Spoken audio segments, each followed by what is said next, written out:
పిల్లాడికి చాలా భవిష్యత్తు ఉంది. ఇవాళ అతను లేవలేని పరిస్థితి ఉన్నాడు. మరి దీనికి బాధ్యత ఎవరు వహిస్తారు? మీరు తిరిగారు కదా, చెప్పండి దానికి సంబంధించి. ఒకటి బ్రదర్, వాళ్ళ కన్న కడుపు ఎంత బాధ ఉంటుంది అమ్మకు. ఎలా ఎలా వాళ్ళు ఎలా జీర్ణించుకోగలుగుతారు దీన్ని? 100కు 200% ముఖ్యమంత్రి గారు, ఈ ఆరోగ్య శాఖ మంత్రి ఎవరైతే ఉన్నారో దామోదర్ రాజ నరసింహ, దళిత ట్యాగును వాడి దాని కులాన్ని వాడి మంత్రి పదవులు సంపాదించినటువంటి మంత్రులు వీళ్ళందరూ కలిసి 100 కోట్లు కాదు 200 కోట్లు ఇచ్చిన మాకేమొద్దు బ్రదర్.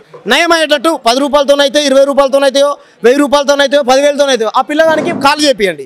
ఆ కాళ్ళు కనుక పనిచేయలేదు అనుకో, ఆ పిల్లోని రోజు ఎత్తుకొని బాత్రూమ్కు ఉచ్చబోవడానికి మంత్రులు ఎమ్మెల్యేలు వీళ్ళే ఎత్తుకొని పోవాలి, తీసుకొని రావాలి. ఎలా అనుభవించాలి బ్రదర్? ఎలా బ్రతకరా పిల్లోడు కదా?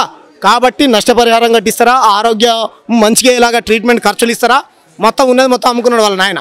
ఉన్నటువంటి 2 కార్లు పొలము బతుకు తెరువు కోసం హైదరాబాద్కు వచ్చి ఇన్ని కష్టాలు పడాలి ఈ పోలీసులతో దెబ్బలు తిని. కాబట్టి మొత్తం ఇంతవరకు వాళ్ళ ట్రీట్మెంట్ ఖర్చులు ఏవైతున్నాయో ఆ పిల్లాడికి జరిగినటువంటి ఏదైతుందో మొత్తం ప్రభుత్వం వహించాలి.